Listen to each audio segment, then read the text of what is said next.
Olá, muito boa noite para você. Seja bem-vindo ao Jornal da Record. Ministro da Saúde estuda protocolo para estados e municípios retomarem a atividade econômica. Governo desiste de meta de privatização deste ano por causa da pandemia. E Justiça suspende o cancelamento de mais de 2 milhões de títulos eleitorais. Agora, no Jornal da Record.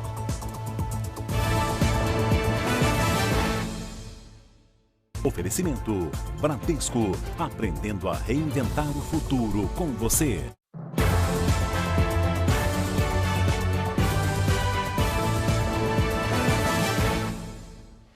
A gente começa essa edição de hoje atualizando os números do coronavírus no Brasil.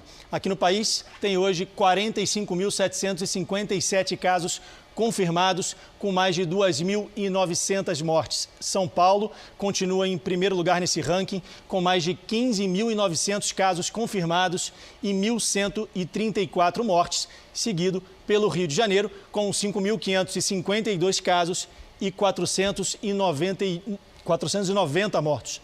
A gente dá aqui também a boa notícia: do total de pacientes diagnosticados com a Covid-19, 25.318 se recuperaram, ficaram curados do coronavírus, um percentual de 55,3%.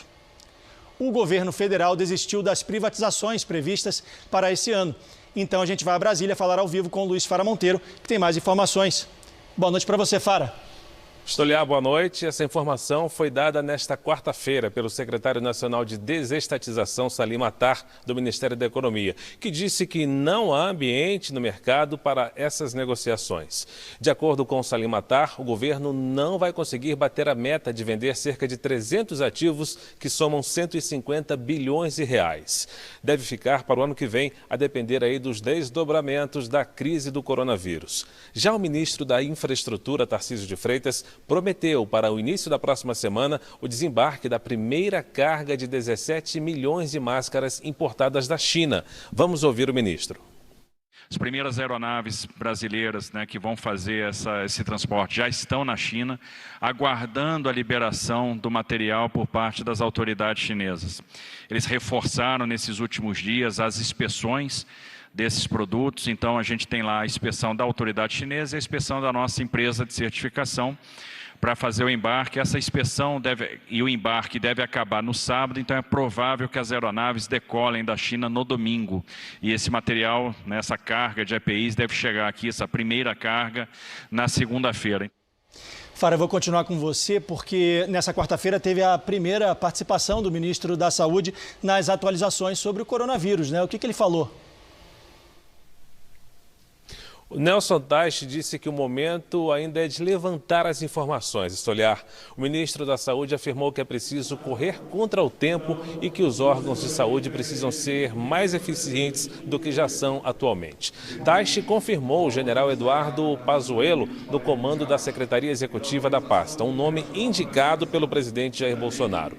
O ministro da Saúde afirmou ainda que prepara um protocolo para que estados e municípios executem planos de retomada das atividades econômicas a partir da flexibilização do isolamento social. Essa é a proposta defendida pelo presidente da República. Vamos ouvir um trecho da fala de Nelson Teich. Colocando um pouco em relação à saúde como um todo, a gente hoje tem 43.500 casos do coronavírus no Brasil. Se a gente imaginar que a gente pode ter uma margem de erro grande, digamos que a gente tem aí 100 vezes, isso aí é só um exemplo hipotético. A gente está falando em 4 milhões de pessoas, tá? 4 milhões de pessoas, nós hoje somos 212 milhões. Então, fora da Covid, tem 208 milhões de pessoas que continuam com suas doenças, com seus problemas e que têm que ter isso tratado, tá certo? E o que representam hoje 4 milhões de pessoas num país como esse? 2% da população. Se a gente sabe que se existe aí o conceito que você tem que ter 70% da população contato com a doença para que ela seja imune, e a vacina vai levar talvez um ano e meio, entre 2 e 70, e se você não tem um crescimento explosivo da doença, que não está acontecendo no Brasil, a gente talvez nem chegue nesse número antes da vacina. Isso pode levar o quê? Um ano e meio? É impossível um país sobreviver um ano e meio parado. O afastamento ele é uma medida absolutamente natural e lógica na largada, mas ele não pode não estar acompanhado de um programa de saída. Isso é o que a gente vai desenhar. Isso é o que a gente vai dar suporte para estados e municípios, tá certo? O governo federal lançou nesta quarta-feira o Pro Brasil, um programa para estimular a geração de empregos. O anúncio foi feito pelo ministro da Casa Civil, Braga Neto. A ideia é juntar projetos de vários ministérios para agilizar a retomada da economia. Serão intensificados os gastos em obras públicas, com previsão de investimentos de 30 bilhões de reais e geração de 1 milhão de empregos. Já os contratos de concessão para a iniciativa privada devem gerar investimentos de 250 bilhões de reais. O programa Pro Brasil será estruturado até junho. O governo federal já registrou mais de 2,5 milhões de acordos coletivos ou individuais para evitar demissões durante a pandemia. Os acordos permitem a redução de até 70% da jornada de trabalho e um corte salarial proporcional por até 3 meses. Quem aceitar o acordo vai receber um benefício emergencial equivalente a uma parte do seguro-desemprego, que seria liberado em caso de demissão. Com a pandemia, alguns setores aumentaram a contratação de trabalhadores temporários. É o caso da área da saúde. Levantamento da Associação Brasileira do Trabalho Temporário mostra que também há contratações na indústria de materiais de proteção da área de saúde, no setor de alimentos, nos supermercados e nos serviços essenciais. A seleção dos candidatos é feita pela internet. O pagamento da segunda parcela do auxílio emergencial foi mantido para maio. A Caixa pretendia antecipar a liberação do dinheiro, mas os pedidos superaram a expectativa e a prioridade agora é pagar a primeira parcela para todos os beneficiários. Vamos saber como está a ocupação dos leitos em São Paulo, estado com mais casos de coronavírus? Quem tem os detalhes é a Giovana Rizardo, ao vivo, aqui de São Paulo. Boa noite, Giovana. Oi, Leandro, boa noite para você, boa noite a todos. Olha, neste momento o estado de São Paulo tem um pouco mais da metade, 53% da ocupação dos leitos de UTI por pacientes com o coronavírus. Já no caso das enfermarias, a ocupação é de 40%. A situação mais preocupante é na região metropolitana aqui da capital, onde já tem 73% de ocupação nas UTIs e 63% nas enfermarias. E de olho nessa situação, nas próximas 2 semanas, o governo do estado disse que prepara um plano para a reativação da economia. E os detalhes vão ser divulgados no dia 8 de maio, que é quando praticamente encerra aí a quarentena. Leandro. Tá todo mundo ansioso, né, Giovana? Boa noite para você. 5 deputados estaduais do PSL protocolaram um pedido de impeachment do governador João Dória na Assembleia Legislativa. O argumento é que o governador estaria praticando uma série de ilegalidades, desde a compra de radares sem licitação até a adoção de medidas arbitrárias para impor o isolamento social, como o monitoramento dos cidadãos por operadoras de celulares. A assessoria do governador diz que ele não vai se manifestar. O uso de máscaras passa a ser obrigatório nas cidades do Rio de Janeiro. E é para lá que a gente vai conversar ao vivo com o Marcos Marinho, que tem mais informações. Marcos, boa noite para você. Quais são os locais exatos em que o uso dessa proteção vai ser obrigatório? Boa noite, Leandro. O uso de máscaras será obrigatório a partir desta quinta-feira nas ruas, estabelecimentos comerciais, transportes coletivos e particulares como táxis e carros de aplicativos e também nos ambientes compartilhados de trabalho. Quem não respeitar essa medida será multado, mas o valor ainda não foi divulgado. E a Prefeitura divulgou um outro decreto que suspende a realização de todas as feiras livres da cidade pelos próximos 10 dias, medida que também começa a valer nesta quinta-feira. A medida visa evitar aglomerações e combater o coronavírus. Leandro. Tá certo. Obrigado, Marcos Marinho, falando ao vivo do Rio de Janeiro. O Tribunal Superior Eleitoral suspendeu o cancelamento de mais de 2,5 milhões de títulos de eleitores por causa da pandemia do novo coronavírus. São pessoas que não realizaram o cadastro biométrico. Agora, esses titulares poderão votar nas eleições previstas para o dia 4 de outubro. Clubes de Minas Gerais que têm pendências na Justiça Desportiva podem ter uma chance de zerar os débitos. Quem tem os detalhes ao vivo, lá da capital mineira, é a Virgínia Nalon. Oi, Virgínia, boa noite para você. Leandro, boa noite para você também. O Tribunal de Justiça Desportiva Mineiro abriu a possibilidade de transformar processos em doações do combate à Covid-19. A resolução se aplica a clubes profissionais e amadores do Estado. A transação dependerá da aceitação dos clubes ou atletas. Caso aceitem, as propostas de doação deverão ser feitas até o fim de abril. Daí as condições de doação vão ser negociadas com cada um dos clubes. O Campeonato Mineiro segue paralisado desde o dia 15 de março. Minas tem até o momento 1.283 casos e 47 mortes pela Covid-19, uma letalidade de 3,7%. Leandro.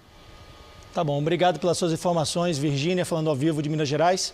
E olha, depois da pausa de feriado, o mercado financeiro do Brasil repercutiu a crise internacional do petróleo e a expectativa de um novo corte na taxa básica de juros. O dólar subiu quase 2% e atingiu o maior valor já registrado de R$ 5,40.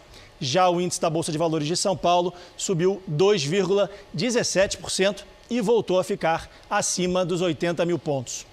Um dos setores mais afetados pela pandemia do novo coronavírus é o de aviação.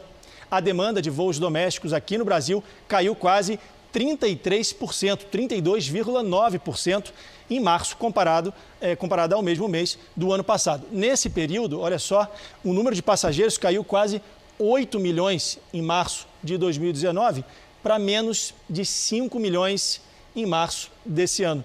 Isso com apenas parte das medidas de isolamento adotadas no país no mês passado.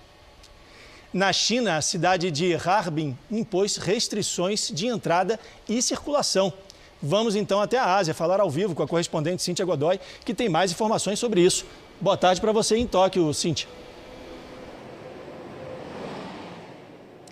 Boa noite, Leandro. Mais de 10 milhões de pessoas vivem na região que agora é o maior foco da doença no país. Quem não mora na cidade está proibido de circular por áreas residenciais.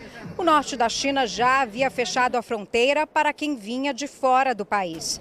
No Japão, autoridades da província de Chiba tomaram uma medida drástica para evitar a aglomeração de pessoas durante a primavera. 100 mil tulipas foram podadas em um parque. E com a chegada do Ramadã, uma das épocas mais importantes para os muçulmanos, cresce a preocupação nas mesquitas.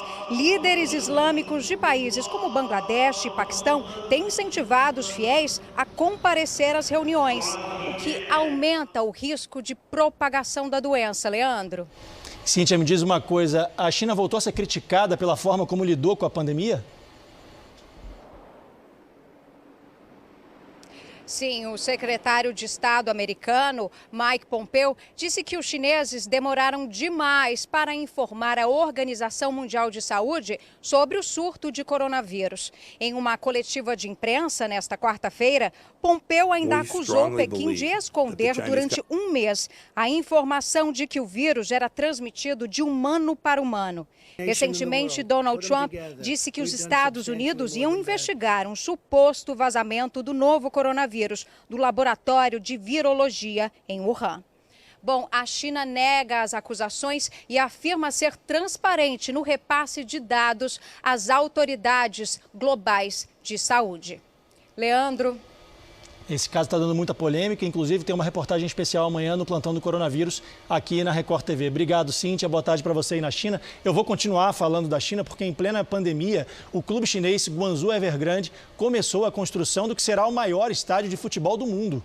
A arena, com custo inicial de quase 9 bilhões de reais, terá capacidade para 100 mil pessoas, ultrapassando o Camp Nou do Barcelona. O estádio será batizado como Flor de Lótus, planta tradicional da China que inspirou o design da construção. A arena também servirá para espetáculos comerciais e de entretenimento. No Uruguai, estudantes retornaram nesta quarta-feira às aulas após um mês de quarentena por causa da pandemia. Cerca de 4 mil alunos puderam voltar para as salas de aula em escolas rurais do país. E a primeira lição foi a importância de lavar as mãos. A pandemia deixou mais de 1,5 bilhão de estudantes fora da escola em todo o mundo, segundo a Unesco. Os profissionais de saúde que estão no combate ao coronavírus ganharam uma homenagem dos atletas nessa quarta-feira. A campanha Esta Medalha é para Você foi lançada pela Panam Esportes, organização responsável pelos Jogos Pan-Americanos.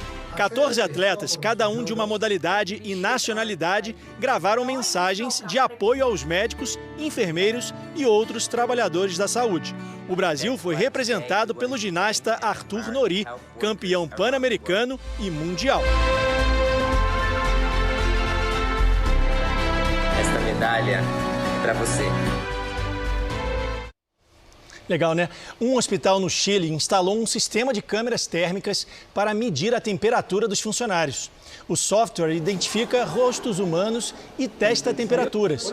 Um alerta é emitido caso alguém tenha febre, um dos sintomas apresentados por portadores do novo coronavírus. O Chile tem mais de 11 mil casos, o terceiro maior número de registros da doença na América do Sul. Pesquisadores de uma universidade na Suíça apresentaram nesta quarta-feira uma vacina contra o coronavírus que pode ficar pronta em outubro. Olha que boa notícia! A vacina está em fase de teste de segurança e eficácia. Os testes em ratos foram positivos. Segundo os pesquisadores, a vacina é única porque é possível produzir bilhões de doses em um curto espaço de tempo. Nessa quinta-feira, começam os testes em humanos de uma vacina desenvolvida pela Universidade Britânica de Oxford. Nos Estados Unidos, policiais pararam para aplaudir médicos e enfermeiros que estão na linha de frente no combate ao coronavírus em Nova York. Os profissionais foram de outros estados do país para cuidar dos pacientes na cidade mais afetada pela doença. E agora retornam para as cidades de origem. A homenagem foi feita antes do último turno dos médicos e enfermeiros. E eles merecem, né? Essa edição do Jornal da Record termina aqui. Outras informações você acompanha no Fala Brasil às 8h45 da manhã. Fique agora com imagens que marcaram esta quarta-feira. Boa noite para você.